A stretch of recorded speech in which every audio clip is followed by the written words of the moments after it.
Mas nós temos meditado na palavra do Senhor nesses dias. Estamos numa série de mensagens que iniciamos há 4 semanas. Essa é a 5ª mensagem. Eu até fiz a artezinha com a Rebeca lá dizendo que era a 4ª. Já tinha me perdido. Tá parecendo novela mexicana, não acaba mais, né? Nós estamos fazendo uma série de mensagens sobre o tempo de reconstruir. Nós entendemos que é necessário nesse tempo de pandemia, muita coisa aconteceu, muita coisa foi desconstruída. Houve muita desconstrução, né? Na vida profissional, na vida pessoal, no trabalho, nas famílias, muita coisa foi destruída nos relacionamentos, economia, carreira, empresas, né? Eu lembro que logo no início da pandemia, o Fábio, um dia, ainda não tinha fechado tudo, nós conversando na nossa célula, falando sobre... me esqueci agora, o Fábio me ajuda. Aquela agência de aluguel de carros, a Hertz. Em janeiro, a Hertz teve o maior faturamento da história dela. Em março, é isso? Março, ela quebrou no mundo. Quebrou, faliu. Muita coisa mudou nesses dias, mas nós estamos no 5º, 6º mês já quase, né? Acho que é isso da pandemia. Então, muita coisa, é incalculável o impacto que a pandemia do Covid-16 trouxe em várias dimensões na nossa vida. Você que tem filho pequeno, você que tem filho na escola, você que estuda. Eu falei o quê? 16? Opa, tirei uns pontos lá, também não dá para valorizar muito, né? Covid-19. Eu devo ter visto 16 em algum lugar. A pandemia da Covid-19, para editar o vídeo depois, né? A pandemia da Covid-19 trouxe muita desconstrução na nossa vida. Aí, você que tem filhos na escola, você sabe o que eu estou dizendo. Você que estuda, faz faculdade, presencial, sabe que quanta coisa mudou. No trabalho, em tantas coisas. Mas é importante agora, nesse momento, que as coisas estão...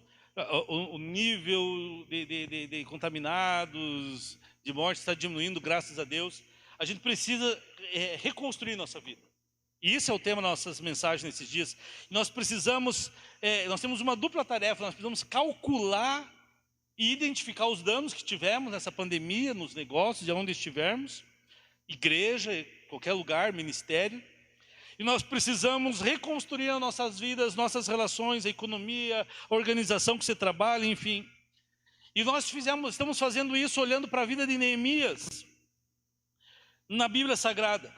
Neemias é um homem que viveu uns 5 séculos antes de Cristo, vivia na Pérsia, e foi desafiado por Deus para ir para a cidade de Jerusalém, cidade de seus pais, dos seus antepassados, e se envolver na liderança ali da reconstrução dos muros da cidade que estavam destruídos, as portas derrubadas, o povo vivendo em miséria.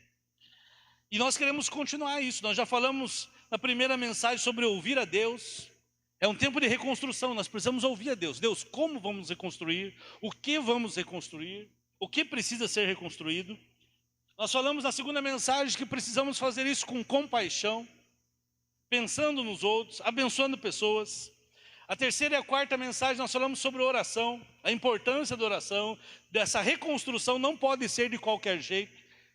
Seja qual aspecto da sua vida, sua casa, seu relacionamento, sua empresa, seu negócio, sua carreira, seus estudos, seu ministério, sua igreja. Isso tem que ser regrado com oração.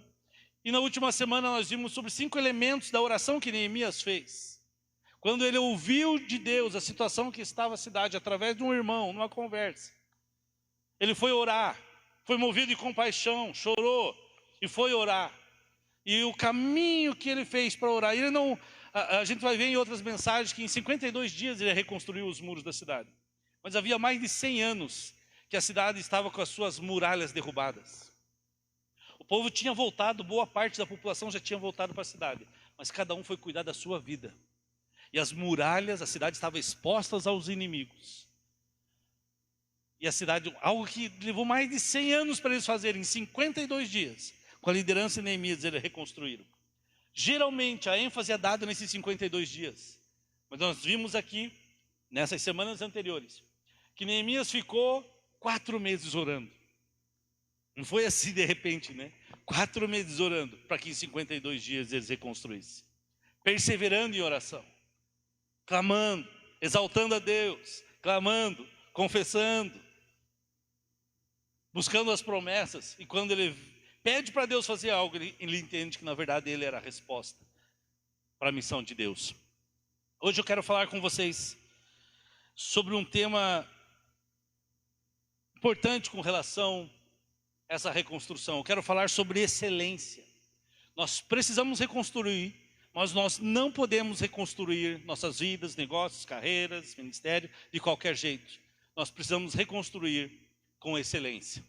Amém? Amém? Quando eu vim para Maringá, eu estava conversando hoje com o Wellington, que é o pastor que está assumindo em Itambé. E o Wellington teve ontem a sabatina dele com os pastores da associação, né? Ontem foi o Josué, a Arlete, o pastor Charles sentaram com ele, né? E assim fizeram comigo também. Antes de eu vir para cá, eu estive em Londrina sentando com o Charles, depois fui a Curitiba, sentar com o Josué, com o Natanael, o conselho espiritual da Cristianismo Decidido. Eu e a Karina. Fomos sabatinados também.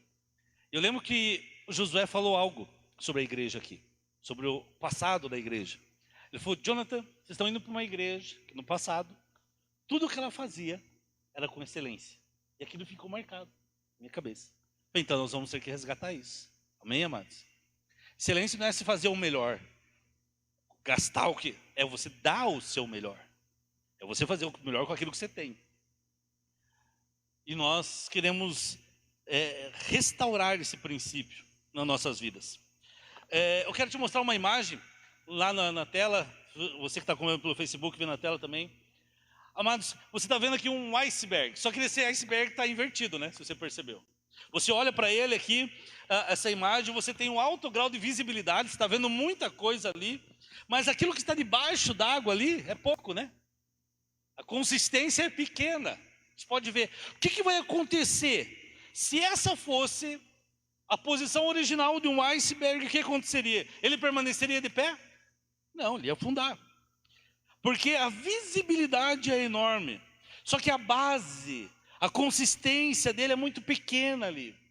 E se nós olharmos o que acontece hoje em muitas carreiras, em muitas famílias, em muitas igrejas que crescem, é que nós desenvolvemos e crescemos baseado em visibilidade. As redes sociais e a internet nos ajudam nisso, né? Nós fazemos o que os outros vão pensar, o que os outros vão dizer a nosso respeito. E a gente não gasta muito tempo naquilo que ninguém vê. A gente gasta naquilo que é visto. Mas o que ninguém vê é o que vai dar consistência à nossa vida. O que ninguém vê é o que vai dar consistência para a nossa vida a médio e longo prazo. Se quer resultado a curto prazo, talvez tudo bem, algo externo. Mas o nosso casamento, a nossa carreira, nosso ministério, ele é edificado, ele cresce naquela parte de consistência, não na visibilidade. Agora tem uma outra imagem, agora sim, a imagem correta, de um iceberg. Agora sim, você vai ver ele numa posição real. E aí você vê que a visibilidade, ainda ele pode... Um iceberg pode derrubar um navio, como aconteceu com o Titanic. Mas o que se vê é pouco. Mas aquilo que está abaixo dele, a consistência, isso é enorme, é grande. E para você ter isso, para você ter essa base maior, mais profunda, você pensa, a visibilidade é a sua vida, o que as pessoas veem. Mas você precisa do quê? Para que essa consistência seja grande, você precisa de valores, você precisa de hábitos que vão se desenvolver com o tempo. Esses valores é à medida que você vai vivendo a sua vida. Você vai caminhando, tendo sua caminhada profissional, você tem a tua carreira, o teu ministério, a sua empresa, o seu negócio, o seu trabalho. À medida que você vai caminhando, é importante que nós tenhamos valores. Valores. Valores que vão se transformar em hábitos. E esses hábitos, ou melhor, esses valores, que se transformarão, que são princípios, que se tornarão hábitos na sua vida. Se eles não se tornarem hábitos, eles não vão gerar nada, não servem para nada. Valor postulado que não é praticado não vale para nada. Não adianta você falar, eu acho excelência importante, mas nunca praticar, não serve para nada. Então, eu e você, nós precisamos de valores que se transformem em hábitos e ao longo do tempo eles serão consolidados. Então, eu preciso disso. Tempo é essencial para consolidarmos os hábitos, os valores, os princípios em nossa vida. E é assim que você constrói uma vida. É assim que você reconstrói uma vida, um relacionamento familiar. Você precisa de valores que se tornam hábitos e ao longo do tempo eles são desenvolvidos e consolidados, porque você começa a praticar aquilo. E isso vai gerando consistência. E é imprescindível que eu e você tenhamos bem claro quais são nossos valores. Quais são os valores na sua família, na sua casa, na sua vida, no seu ministério. E transformar esses valores em hábitos. Nós dizemos, oração é algo importante, mas isso tem que se tornar um hábito. 90 dias atrás nós pregamos a mensagem que nós sempre estamos dizendo, todo crente fala que é importante. E aí nós tivemos uma ação prática. Vamos fazer uma semana de oração 6 horas da manhã. Virou 15 dias, 20 dias, 30 dias, 60 dias. E está lá, 90 dias. Das 6 às 7. Já fica automático, né? Não estamos sendo menos despertador, mas já acorda assim e vai. Isso se tornou um hábito. Alguns escritores dizem que você precisa de 60 dias, 66 dias para que algo se torne hábito em sua vida. Então se tornou um hábito. E aí esses hábitos se transformam esses valores em hábitos e exercita esses hábitos ao longo do tempo. E a excelência é um desses valores que precisam ser transformados em hábitos ao longo do tempo. A excelência é um valor que ele tem que se transformar em hábito na nossa vida. E existem 3 modelos na Bíblia, e 3 exemplos bíblicos de pessoas, personagens bíblicos, que são exemplos de excelência para nós na Bíblia. Olhando para as Escrituras, pelo menos nós vemos 3 homens que inspiraram, ou inspiram-nos nesse tema de excelência. O primeiro deles é José, no Egito, Daniel na Babilônia e Neemias na Pérsia. Alguns teólogos dizem que esses homens são tipos de Cristo. Pastor, o que é isso aí? É tipo assim, né? O que é tipo em teologia? Tipo é alguém ou algo que prefigura algo no futuro. Não é um símbolo. Tem que ser algo profético. Ele aponta para algo no futuro.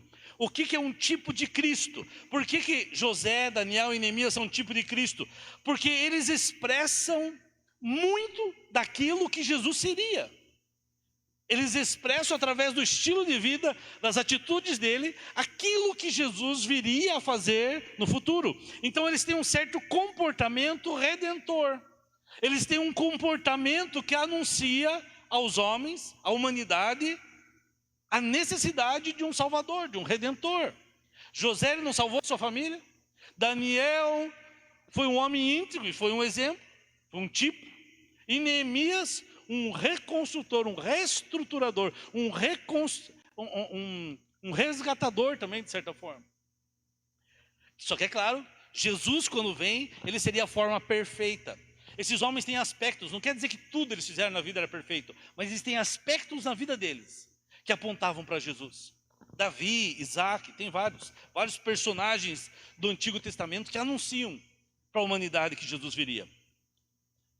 Quando eu era criança pequena, quando eu era jovem lá em Ponta Grossa, eu lembro que eu li um livro chamado, acho que muitos leram esse livro, Em Meus Passos, O que Faria Jesus?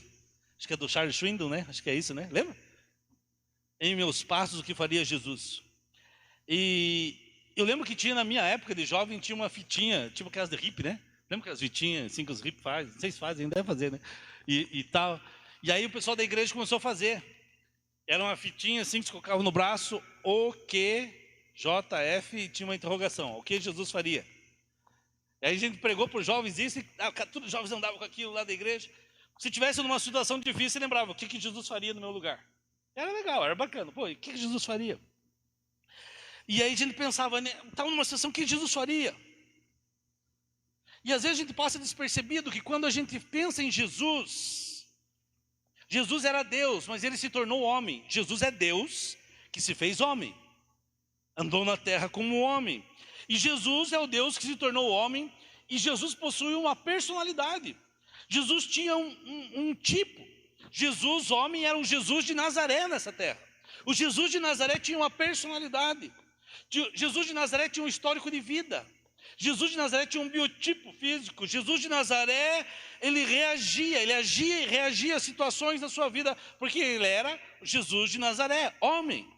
Ele era Deus, mas aqui ele era homem. E aí, se você pensar dessa forma, essa frase, em meus passos o que faria Jesus, nós podemos se perguntar, na verdade seria o contrário. Não é, o que Jesus faria no meu lugar? Ou o que eu faria se fosse Jesus? Como muitos fazem. Se fosse Jesus, ele ia fazer o quê? Não. A pergunta certa seria, não é certa, né? Uma outra pergunta seria, e se Jesus fosse o Jonathan? E se Jesus fosse o Jonathan? O JJ, que nem alguns chamam. E se Jesus vivesse aqui com a história do Jonathan? Jesus vivesse com a minha personalidade, com o meu biotipo. O que Jesus faria? O que ele seria? Como ele seria? Como o Jonathan seria? Se fosse Jesus viesse e vivesse como eu.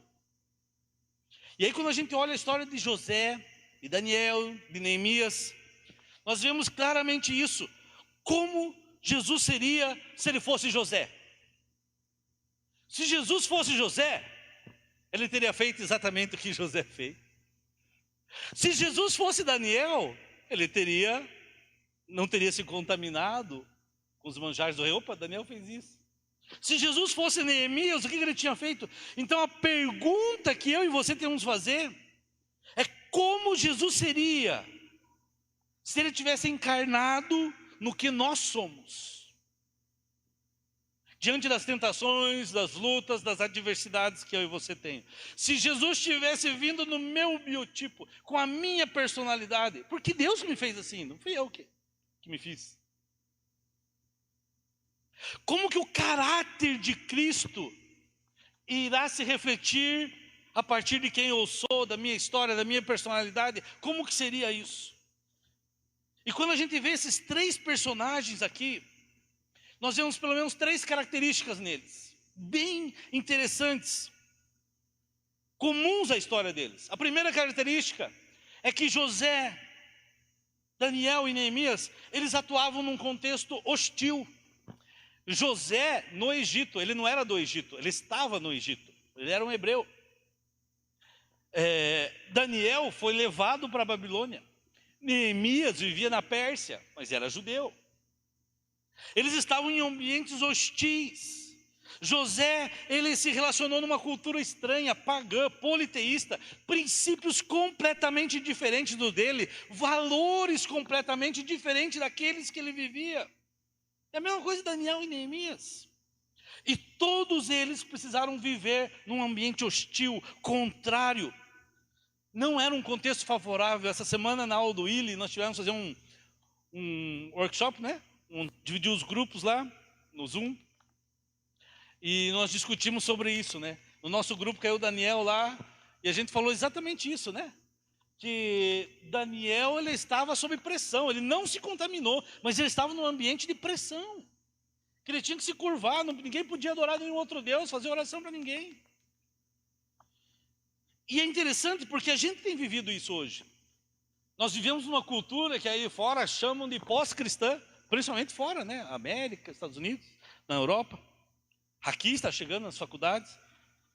E rapidamente a cultura nos envolve, e pouco tem a ver o que o mundo faz com o cristianismo, com princípios do cristianismo, seja dentro das empresas, como se tem que trabalhar, como que uma organização tem que viver, na esfera política, os princípios, na esfera pública. E constantemente, eu e você que somos cristãos, nós nos deparamos com situações complicadas, de pressão, para que nós não façamos o que Deus quer que a gente faça. E a gente submeta-se a valores lá de fora, a princípios lá de fora. Por quê? Porque eu e você também vivemos em um contexto hostil. Talvez na sua empresa, no seu trabalho, talvez até na família. Mas a segunda característica desses três homens é que todos eles ascendem pela excelência. Ou seja, todos eles se mostram excelentes em tudo que fazem. Tudo. É impressionante. Você lê a história desses homens e você percebe isso. E excelência, amados, não tem a ver com uma determinada posição, profissão que esses homens tinham. Não, tudo que eles faziam, a história deles, desde o início, desde tarefas ordinárias, corriqueiras, do dia a dia, eles tratavam com excelência. Eles agiam com excelência. E assim foi a história de José, de Daniel e de Neemias. E por último, em terceiro lugar, esses homens usam a influência para abençoar. Eles usam a influência para abençoar. Interessante que no Brasil a gente vive um momento que a gente vê isso, né? Alguns evangélicos, alguns pastores, bispo, vice-deus, reverendo, sei lá o quê, que usam essa prerrogativa, às vezes, e se tornam políticos, etc. E, em vez de buscar o bem da população, o bem do próximo, buscam o seu próprio bem. Talvez seja o pior mal da política brasileira, é isso, os caras ir para a política para buscar benefício próprio, seja em qualquer esfera. Eles acham que a posição que eles ascenderam é para benefício próprio. Só que nós olhamos a história de José, de Daniel e de Neemias. Esses homens ensinam que a excelência profissional, aquilo que eles faziam, leva à influência. Os três influenciaram governantes. Os três influenciaram pessoas para abençoar outros.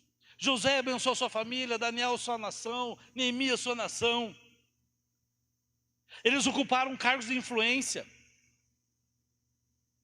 José, amados, ele foi o segundo, vamos dizer assim, o assessor, foi o vice do homem mais endemoniado da terra da época, chamado Faraó. Eu lembro de um amigo que falou assim que se algum político te chamasse que você não gosta, te chamasse para ser assessor, se trabalhar com ele, você topava? Eu falei, não. Serviço dele? Não. Ele falou, por quê? Porque eu não concordo com ele. Porque... Não, mas se você tiver uma oportunidade de abençoar, de influenciar a vida dele. Eu falei, não, o cara não está certo. Ele falou, então abra a tua Bíblia aí. Vou mostrar José. Gente, que é Faraó, gente. Faraó era os deuses do Egito, tudo que se possa imaginar de ruim. E ele foi lá para ser influência na vida daquele homem, para transformar a vida daquele homem, a nação do Egito e o seu povo. E nós como cristãos, tementes a Deus, mas não importa o nível de esfera, de influência que você tem, Deus te colocou, seja na sua empresa, na sua escola, faculdade, no seu trabalho, é para influenciar e abençoar pessoas com a influência que você tem. Influenciar pessoas. Essa semana eu conheci uma pessoa extraordinária, um amigo aí, logo que hora ele vai estar aqui com a gente, lá de Cascavel. E nas conversas que tinha com ele, assim, interessante. Rapaz, um irmão bem, já resolvido na sua vida. E ele falou um negócio, pastor, o meu negócio é para abençoar pessoas. Esse meu negócio que eu estou montando aqui, que eu tenho lá e vou montar aqui, é para abençoar pessoas, é para alcançar pessoas para Cristo. Daí dá uma saída com ele à tarde, aí fomos na casa de um e fomos na casa de outro, e aí ele fala de Jesus para o pedreiro, e fala de Jesus para o cara que está lá na rua, para a empregada, e fala de Jesus para o empresário. Eu fiquei, quando você anda com um evangelista, você fica com vontade de evangelizar, né? Eu fiquei, já mandei as mensagens hoje, assim. E aquela visão assim, o meu negócio para abençoar pessoas é exatamente isso, para influenciar. Abençoar pessoas, abençoar aqueles que nos cercam, abençoar aqueles que nós servimos através da nossa vocação. Você tem um dom, você tem um trabalho, você tem uma profissão, Deus te colocou onde colocou para ser influência.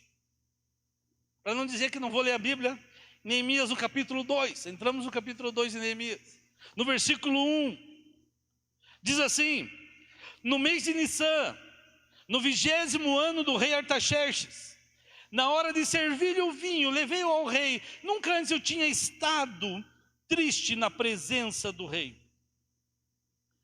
Olha, esse texto está falando do primeiro ato aqui, o primeiro serviço de Neemias, na hora de servir-lhes o vinho. É o serviço, ele estava ali para servir o rei. Se você lembrar, o final da oração de Neemias, capítulo 1, versículo 11, nós temos a informação do porquê Neemias estava servindo o vinho ao rei. Neemias 1:11 diz: faze com que hoje, é a oração dele, está falando para Deus, hoje esse teu servo, Deus, esse teu servo, seja bem sucedido, concedendo-lhe a benevolência deste homem. Que homem? Do rei. Nessa época eu era copeiro do rei. Copeiro do rei não era pouca coisa, era a pessoa de talvez mais confiança do rei. Não era o cara que lavava os copos do rei, como eu falo, era alguém que experimentava a bebida, o alimento do rei. O rei tinha que confiar neste homem. Alguns reis da antiguidade morreram envenenados, perderam seus tronos, seus reinados. Era de altíssima confiança, de intimidade com o rei. Mas veja essas duas frases: faze com que este teu servo, está falando da relação dele com Deus, sou teu servo. E ele conclui: naquela ocasião, naquela época eu era copeiro do rei. A função dele era copeiro do rei, mas o que ele era, pode trocar, ele era servo. Perceba comigo aqui, Neemias 2:1 e 1:11. Nós temos o que Neemias fazia. É aquilo que Neemias fazia. Só que quando no último verso, no versículo 11 diz, nós encontramos para quem Neemias fazia. O que? Eu sou servo do rei, eu sou copeiro do rei, mas eu sou servo de quem? De Deus. Eu sou copeiro do rei, mas pode terminar esse slide, fica nele aí. Eu sou servo do rei. Sabe o que é isso, amados? A excelência na vida cristã é isso daqui. Isso daqui é a essência.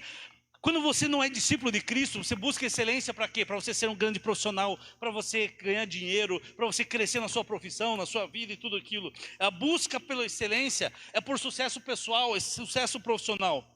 Mas quando nós olhamos da cosmovisão cristã, das escrituras, da Bíblia, a excelência tem uma outra motivação.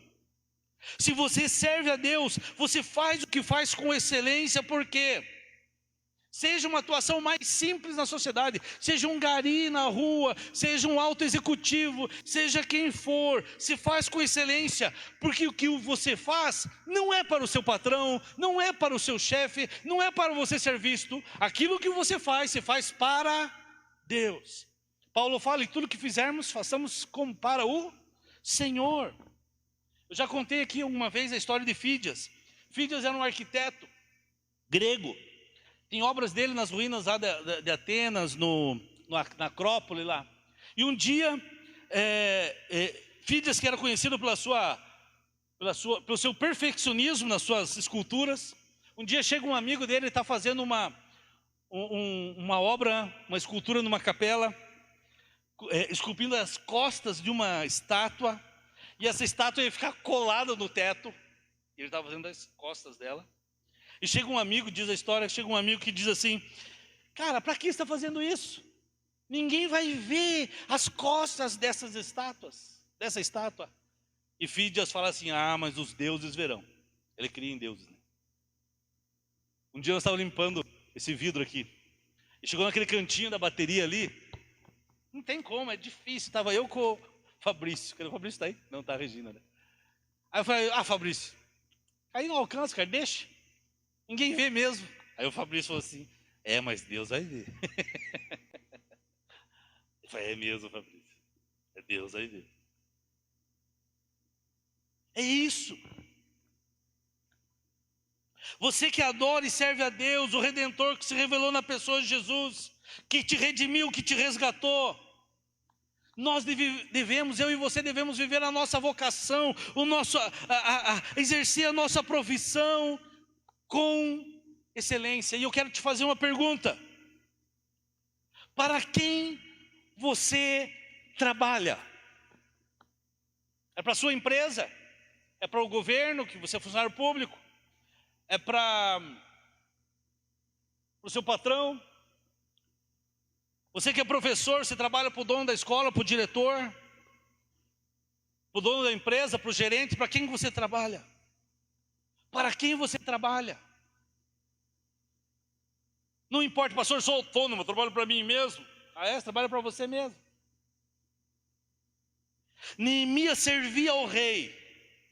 Só que ele servia ao rei porque ele era servo do Deus Altíssimo. O texto fala, ele falou que era servo do Deus Altíssimo. Ele fazia com excelência, sabe por quê? Porque ele fazia para Deus.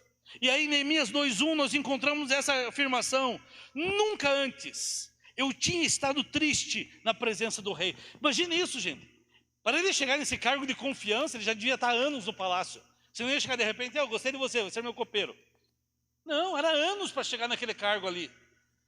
E aí ele fala assim: nunca eu tinha chegado triste na presença do rei. Olha isso. Nunca havia estado triste. Ele nunca serviu o rei sem ânimo. Nunca havia feito o serviço só por empolgação, por paixão, sem empolgação, sem paixão. De qualquer jeito, nunca. Quantas vezes nós fazemos o que fazemos de qualquer jeito? Isso aqui é evidência da excelência na vida de Neemias. Amados, excelência é algo que a gente desenvolve ao longo dos anos nas pequenas coisas. Excelência, repita comigo, excelência é um valor que precisamos transformar em hábito ao longo do tempo. Agora, como que a gente constrói excelência? Porque muita gente tem aquela ideia que excelência é sinônimo de perfeccionismo, né? Que a pessoa fica doente de tão perfeccionista que ela é chata, né? E pode trazer problemas emocionais porque ela é tão perfeccionista. Tem um livro, ele tem em inglês, tem alguns resumos na internet, eu li os comentários sobre ele, não li o livro, chamado Peak Performance. Acho que tem a capa dele aí, pode mudar lá para mim lá. E esse livro traz estudos da ciência sobre desenvolvimento de atletas de alta performance. Clica na tela e você consegue mudar. E aí, esse livro, ele fala sobre o desenvolvimento pessoal, sobre o desenvolvimento de atletas, desenvolvimento de intelectuais, também de empresários. E ele fala algo bem interessante, que eu nunca tinha me atentado tanto a isso. Já sabia, mas não tanto profundo. E ele fala que o desenvolvimento, as pessoas crescem, o atleta se desenvolve. E o crescimento dele se dá através do movimento de estresse e descanso. Estresse e descanso. Estresse e descanso. Eu lembro um dia, estou precisando emagrecer, vocês sabem. Mas um dia eu estava falando de correr aí, e nós temos a Alexandra aqui, né, que é professor de educação física. A Alexandra falou: pastor, não adianta só andar, dá uma corridinha. Daí anda, dá uma corridinha, anda, e faz dá o estresse, descansa, faz. O Fábio, a Fernanda que treinam, né, o Vinícius deve saber como é que funciona isso. E aí, ele fala, os preparadores sabem disso, os técnicos sabem disso. Quando você vai para uma academia para se condicionar fisicamente, você precisa gerar estresse e depois descanso, estresse e descanso. Só que muitas pessoas não aprenderam que isso não é apenas para o nosso físico, é para o nosso desenvolvimento em qualquer área da vida. Você precisa trabalhar e precisa do seu tempo de descanso. Você precisa ter um tempo de estresse, de trabalhar, de dar duro, mas você precisa desse momento de parar. E aí nesse livro ele fala que a alta performance, os atletas de alta performance descobriram que não é só o estresse lá, o movimento, mas o descanso também faz parte do treinamento. O tempo de parar, o tempo de descansar. E isso é verdade em qualquer dimensão da vida. E isso está ligado, amados, que eu quero mostrar para você com princípios e valores da Bíblia. E com o valor da excelência. Quando a gente fala de gerar esforço, a gente está falando de um movimento para fora da nossa zona de conforto. Está falando de um movimento fora. Você está na academia. E aí chega aquele dia lá que você está na academia e você não aguenta mais. Aí teu técnico fala, o preparador fala, não, mais um pouquinho. Eu lembro uma época que eu tentei inventar de correr lá em Curitiba. Foi bom, emagreci e tal. Eu não tinha treinador, eu ia às 5h30, 6 horas da manhã. Eu acho que eu ia de vergonha, pensei, eu não vou conseguir correr, então não tem ninguém vendo. E aí comecei devagar, e foi indo, foi pegando gosto. E tinha um cara que ficava treinando uma galera lá, que pagava para ele. Um dia eu sentei conversar com ele, falei, me dá umas dicas aí. Aí ele falou o seguinte, ele viu andando, correndo lá, ele falou, faz o seguinte, quando começar a dorzinha, aquela dorzinha do baço, sei lá, né? Ele falou, aí que você continua, não para. Ah, beleza. E era legal, lá no Parque Bacaxiri. E aí, de repente, eu estava lá, não falava com ele, e ele chegava lá, vai lá mais um pouquinho, mais uma volta. Não para não, mais uma volta. Ele nem era meu professor. Não estava pagando nada para ele, devia ter voltado. Nessa época eu perdi 8 quilos, amados, só correndo. Corria para poder comer mais. E aí, eu lembro assim, aquele incentivo. Não, você consegue. Você está numa prova, você vê aqueles maratonistas, né? O povo que fica lá em volta, lá. Eu acho que é aquilo ali que dá força para o cara. Quando o meu glorioso Operário joga, gente, jogar sem torcida é terrível. Parece que o time está morto. O time é ruim mesmo. Mas o Fábio sabe como é que é, quem já foi lá em Ponta Grossa sabe. Quando aquele estádiozinho pequenininho está cheio, vira um caldeirão. E os caras jogam para a área, é difícil perder em casa com torcida. Por quê? Porque tem apoio, tem, vamos lá, vamos lá. O cara vai além, naquela empresa, no seu trabalho. Às vezes é colocado uma tarefa que é fora da tua habilidade. Nós não temos muita habilidade, mas quando a gente, alguém chega lá e fala assim, não, vamos lá, e você dá um gás a mais e você resolve aquilo, e de repente você aprende uma habilidade nova. Porque foi colocada a pressão e vem o aprendizado. Isso serve também no emocional. Na estabilidade emocional, nos momentos de estresse. Quando você vê, por exemplo, na educação de crianças. Irmão, você não poupe seu filho de frustrações. Às vezes ele tem que passar. Nós somos uma geração que protege demais os filhos para que eles não tenham dificuldades. Poupa os filhos, às vezes, da frustração. Deixa ele passar por frustração, deixa ele falhar, deixa ele perder o jogo, deixa ele ter as suas lutas. Sabe por quê? Porque senão ele vai crescer um homem frustrado, que não sabe enfrentar estresse e acaba sucumbindo. O Alessandro ele não sabe, mas um dia nós tivemos uma conversa aqui, ele falou do jeito que ele educava os filhos. Eu achei fantástico, Alessandro. Ele falou, não, eles têm que aprender, eles têm que dar valor àquilo que eles fazem, ao trabalho. É isso. Porque se eles não se desenvolverem emocionalmente, quando eles não tiverem momentos de esforços, momentos de preocupação, de estresse, vai chegar um momento da vida deles que eles não vão além. E quando a gente pega a vida de José, de Daniel, de Neemias, que viveram em outra cultura, e já foi dito isso, já foi escrito isso, que cultura, quando você vai morar fora de um país, o estresse é maior. Se está numa comida diferente, hábitos diferentes, língua diferente, teu estresse é maior. E quando a gente lê a história desses homens, nós vemos eles com atividades, com tarefas que eles não dominavam, que eles precisavam aprender, se aperfeiçoar, e acabaram se desenvolvendo. Colocaram José numa prisão, gente, e ele começou a cuidar da prisão. Tudo que era enviado para ele fazia bem feito. A excelência ela é desenvolvida ao longo da vida, e é preciso passar por momentos assim, porque a excelência é um valor que precisa se transformar num hábito, para que ele, ao longo do tempo, ele seja praticado. Isso demanda estresse, esforço. Tem momentos na nossa vida, época de vestibular, que você está lá em cima ou no seu trabalho tem que bater meta, tem que chegar e é necessário. Aí você está pensando, pastor, o que tem a ver isso com vida cristã? O que tem a ver isso com eu conhecer Jesus? O que essa mensagem aí tem a ver com tudo isso? Eu não estou aqui para ouvir essa mensagem, estou aqui para falar de ouvir de Jesus. Tiago, capítulo 1, versículo 2 ao 5, nos ensina isso, que tem tudo a ver. Olha o que Tiago fala. Meus irmãos, considerem motivo de grande alegria o fato de passarem por diversas provações. Provações, troque por estresse, troque por muito esforço. Pois vocês sabem que a prova, esse momento de estresse, a prova da sua fé produz perseverança. Sabe o que isso produz? Musculatura, vai criando músculo, resistência, vai aperfeiçoando. E a perseverança, ou seja, a resistência, o aperfeiçoamento deve ter ação completa na vida de vocês, a fim de que vocês sejam maduros e íntegros, sem lhes faltar coisa alguma. Tiago está falando de espiritualidade, de vida espiritual, de espiritualidade cristã. E ele está dizendo como que eu e você podemos ser pessoas maduras. Guarde isso, meu irmão.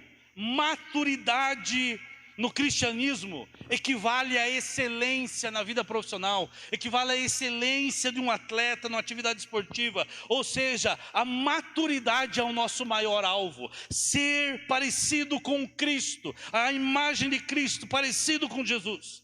E Tiago está falando que para você desenvolver sua espiritualidade, a sua maturidade, demanda estresse. Precisa de provação, precisa de momentos difíceis, precisam de momentos de lutas. E justamente nos momentos que nós somos provados, que eu e você somos provados, nós precisamos o quê?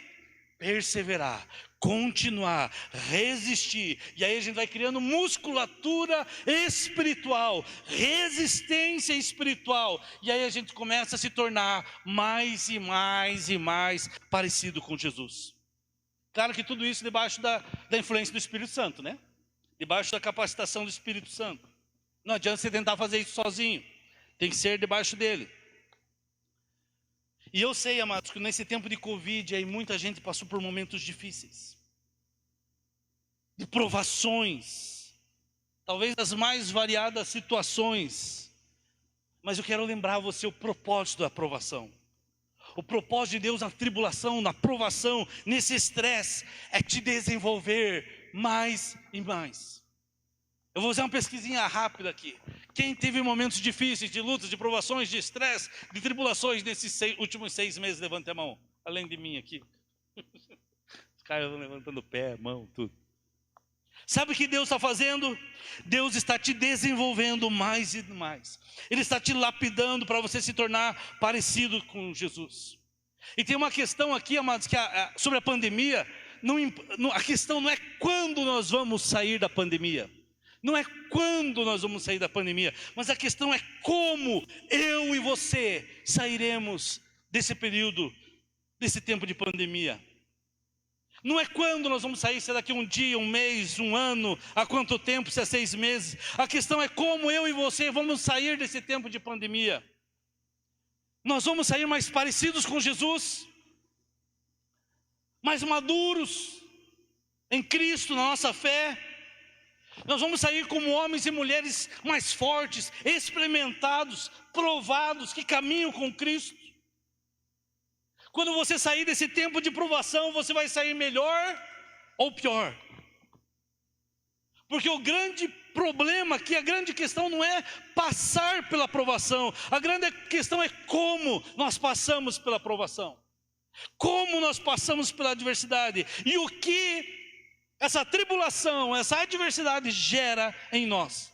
Romanos 5, 3 e 4, Paulo, ele continua falando ali, e ele confirma aquilo que Tiago já falava. Ele diz, e nos gloriamos nas tribulações, nos estresses, nas provações, porque sabemos que a tribulação produz perseverança. A mesma coisa que Tiago fala. Olha só, a perseverança produz um caráter aprovado, e o caráter aprovado produz perseverança. Perseverança. Em outras palavras, ele está dizendo que em meio à tribulação, em meio às lutas, Deus está construindo em você um caráter parecido com Jesus. E se nós estamos reagindo do jeito certo, do jeito correto, se nós estamos vendo a provação, e no momento nós exercitamos isso, e vencemos ela, nós vamos buscando a excelência, nosso caráter vai sendo aperfeiçoado, nosso comportamento vai sendo aperfeiçoado. Olha na tela aqui, nós temos um gráfico.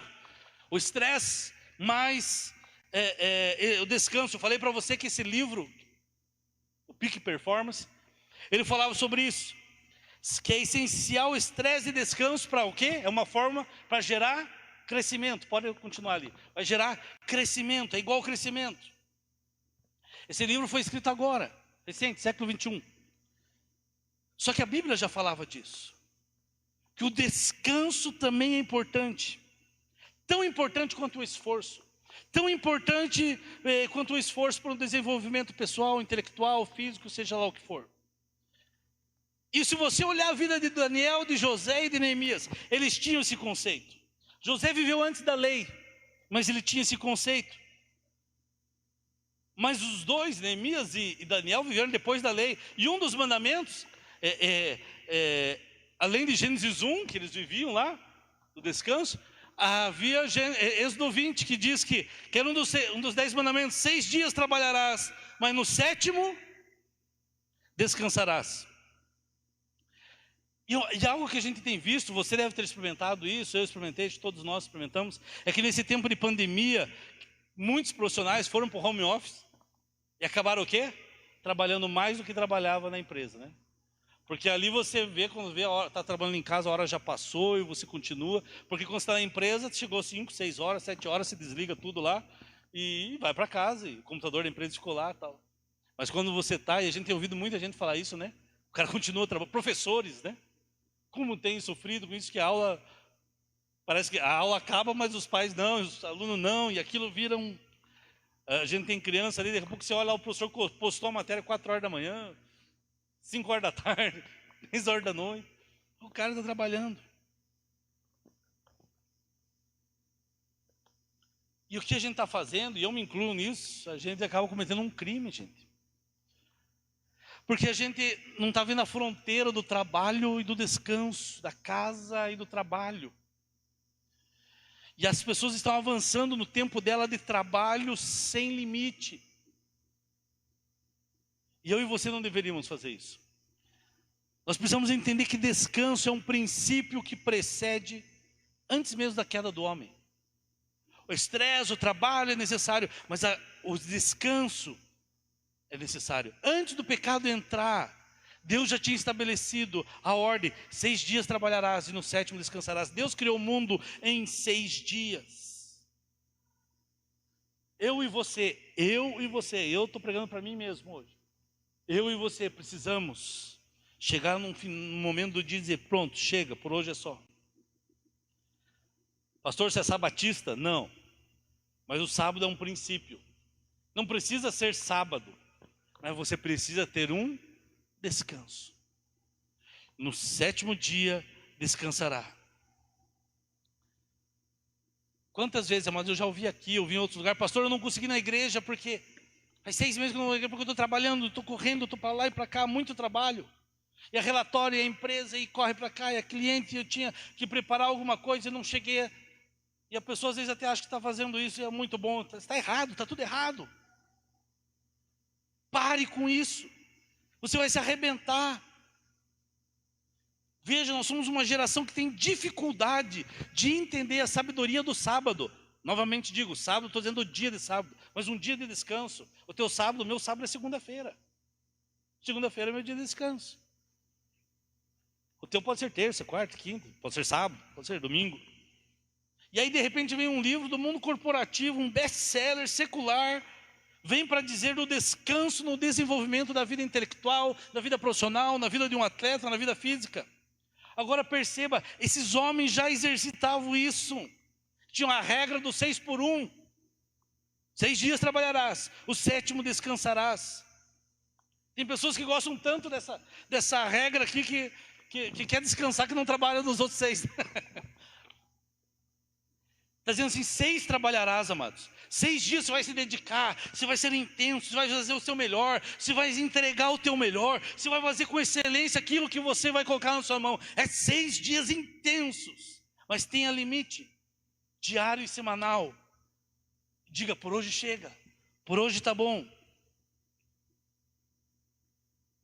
Veja, o próprio Deus, Criador dos céus e da terra, o próprio Senhor Criador, Ele fez os céus e a terra, Ele mesmo se deu o direito de descansar. 6 dias Ele criou a terra, no 7º Deus descansou. Você é maior que Ele? Que você trabalha 7 dias? Você é melhor que Ele? Se você olhar um pouquinho mais à frente, Neemias 9, versículo 14 e 16, vou dar uma corridinha aqui no texto. Diz assim, nós encontramos o povo reunido para ler a Torá, que era a lei de Moisés. E diz assim: fizeste que conhecêssemos o teu sábado santo. Os sacerdotes estão dizendo aqui: o Senhor Deus Criador fez com que o povo conhecesse o sábado. Em oração, o povo de Israel já conhecia. E lhe destes ordens, decretos e leis por meio do teu servo Moisés. Ou seja, Deus, ele está dizendo aqui, Deus, o Senhor deu leis. Mas olha o versículo 16 o que fala: mas os nossos antepassados tornaram-se arrogantes e obstinados, e não obedeceram os teus mandamentos. Duas palavras aí: arrogantes e obstinados. Arrogantes porque eles achavam que entendiam mais que o Criador. Obstinados porque eles não tinham limite mais para aquilo que faziam, para buscar o sucesso, para buscar o conhecimento, para buscar dinheiro, para buscar recurso. Mas será que não é arrogância da nossa parte achar que a gente pode burlar a regra do descanso? Será que não é arrogância da nossa parte nós chegar no final do dia e olhar a mesa cheia de coisa e dizer assim: tá bom, chega.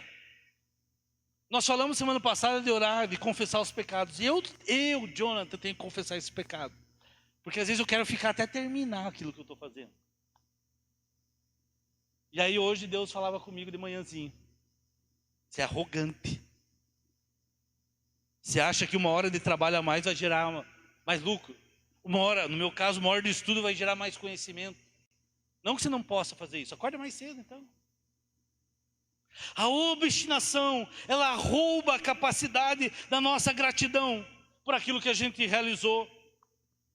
Gênesis 1 fala assim: Deus, depois de ter feito tudo aquilo, ele olhava cada dia e viu, Deus, que isso era bom. Agora, quando você é obstinado, você fez um monte de coisa e fala assim: não está bom ainda. Não reconhece, não é grato. Estão entendendo, amados? E isso tudo tem a ver com excelência. Eu quero desafiar você agora a pensar o que tem feito você não respeitar a lei, essa regra do descanso. Será porque somos arrogantes? Estamos se achando melhor que Deus? Não é só o sábado, é no seu dia você ter períodos de descanso. O Fábio aí que faz triatlon, se você se matar de correr, de nadar, de andar de bicicleta, vai chegar uma hora que o teu corpo não vai aguentar, né? Ele precisa dar uma... Não é assim, Vinícius? Vinícius luta. Como é que é? Muay Thai. Campeão pan-americano de Muay Thai. A categoria dele. E aí, imagina o cara tá lá, chega uma hora que teu corpo não aguenta. Estresse. Pode mudar para mim. Estresse, mais descanso vai trazer crescimento. Crescimento na direção da maturidade, na direção do aperfeiçoamento. Então você tem que trabalhar, tem que se esforçar, tem que dar o seu melhor, mas tem que também ter o seu tempo de descanso, o seu tempo de parar. Seja qual for a sua atuação, a sua profissão, excelência é um valor que se transforma num hábito ao longo do tempo. Para concluir, quero mostrar um gráfico para você, só para encerrar, para você ver isso aí. Você tenta acompanhar lá, Vinícius. Imagine que essa linha curva aqui é a nossa linha de desempenho de esforço. Você está lá. E esforço associado, esforço com descanso. O descanso é embaixo ali, aquele círculo embaixo ali. Então, quando nós nos esforçamos, existe um momento, tanto no físico, no espiritual, no emocional, que nós começamos a revelar os limites nossos. Você vai chegando, está correndo lá e está chegando no seu limite. Esse limite é sentido, não necessariamente é o teu limite real, não é a tua potencialidade, mas você está correndo, você fala: vou parar, não aguento mais. Mas na verdade, se você ir mais longe, você vai. Tem a sua potencialidade lá em cima, o teu potencial. Porque quando nós insistimos, nós perseveramos, nós vamos alcançar esse nível lá em cima. E isso, amados, existe uma margem, um espaço entre esse limite e essa potencialidade. Existe esse limite, essa margem, o nosso cansaço físico, quando nós desenvolvemos atividade, seja intelectual, sempre tem algo a mais. Esse lastro, essa margem aqui, é o que a gente chama de estresse. Isso aqui é o estresse. É o que a Bíblia chama de provação. E a Bíblia diz que Deus não dá luta maior que se possa suportar. Se fosse um gráfico, era isso aqui que o texto está falando. Você tem um limite, você acha que vai chegar, mas o teu potencial é lá em cima. E essa margem aqui é esse estresse. E se você quer fazer as coisas com excelência, você tem que dar os picos lá em cima. Você tem que passar desse teu limite. Você tem que ir, mas você não pode ficar lá a vida toda. Por isso você precisa de um técnico, né? Quando você corre, quando você faz exercício. De um pastor, de um líder, que te diga, mais um pouco, menos. Agora perceba a importância, nós temos falado de descanso. No primeiro capítulo da Bíblia, a Bíblia já falava isso. O descanso na Bíblia vem antes da lei, porque se nós desrespeitarmos isso, lembrarmos que estresse com descanso vai gerar desenvolvimento, e a gente esquecer disso. E aí se pode entender esse gráfico que a gente tem aqui. Essa linha vermelha. Se diz, eu não tenho mais força, pode mudar lá, pode avançar. E se você... Não, volta, desculpa. Isso, tem os limites. Então você vai passar por momentos de descanso e de estresse. E assim você vai crescendo, sempre lá em cima. Agora nós precisamos evitar 2 erros, amados, que é muito comum das pessoas criarem. O primeiro erro é a gente desprezar o descanso e viver naquela zona de estresse, de provação, de luta, e só trabalho, só trabalho, só trabalho, e só... Não ter tempo para respirar, não tem tempo para descansar. E aqui as pessoas se arrebentam. E aí os cientistas falam que pessoas que vivem nesse constante estresse, o corpo dele começa a gerar substâncias químicas, o organismo, que ele precisa disso. Chega uma hora que se ele não tiver sob pressão, o bicho não funciona, né? Ele se vicia naquilo ali. Agora existe o segundo perigo, que é quando nós queremos viver uma vida confortável, né? Na zona de conforto, só aqui embaixo. Não, volta. Isso, pode ir mais um segundo erro. Só ali embaixo. Nós não queremos estresse, nós não queremos... Só que isso vai te levar para longe da excelência. De fazer o teu melhor. Você tem até o direito de viver assim. Não quero, eu quero uma vida tranquila, mas você vai viver longe da excelência, da sua vida pessoal, da sua vida espiritual. Vai ser um crente medíocre, um cristão medíocre, uma pessoa medíocre. E isso mostra como muitas vezes nós temos lidado com nossa espiritualidade. Pessoas que não perseveram diante das provações, que não têm práticas espirituais. Amados, a excelência é a marca daqueles que amam a Deus. Aqueles que amam a Deus, o pastor Carlito tem uma frase que é muito bacana, ele fala assim, a excelência honra a Deus e abençoa pessoas. Excelência honra a Deus e abençoa pessoas. Para encerrar, eu quero deixar para você 4 perguntinhas, 4 pensamentos, pode mudar. Vai devagar lá. Primeira pergunta. Para quem você está trabalhando? Para quem você faz o que faz? Você que nos assiste pela internet, para quem você faz aquilo que você está fazendo? É para o teu patrão, é para a tua empresa, é para o teu chefe, é para o teu diretor, é para a tua escola? Ou é para Deus? Faça para Deus. Você vai fazer um crochê para dar para alguém. Fala assim, eu vou fazer como se fosse para Deus. Deus vai ser honrado naquilo e pessoas vão ser abençoadas. Segundo pensamento, como você tem visto esses tempos de estresse?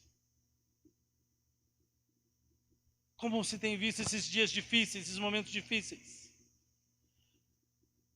É hora de você entender que isso Deus está permitindo para você crescer. Terceira pergunta, você tem respeitado o teu descanso? O teu tempo de descanso? Eu tenho olhado para mim mesmo e esse final de semana eu cheguei à conclusão que eu não tenho respeitado o meu descanso. Eu lembro que quando eu vim para o ministério, fazia seminário, Meu diretor, o Skip, disse algo assim: o maior desafio, quando você está à frente de uma igreja, às vezes está distante, é você ter esse policiamento tanto do trabalho, porque às vezes o cara não trabalha, fica só descansando, como também você misturar a tua agenda, trabalho e descanso. E eu creio que não sou só eu que às vezes caio nesse erro.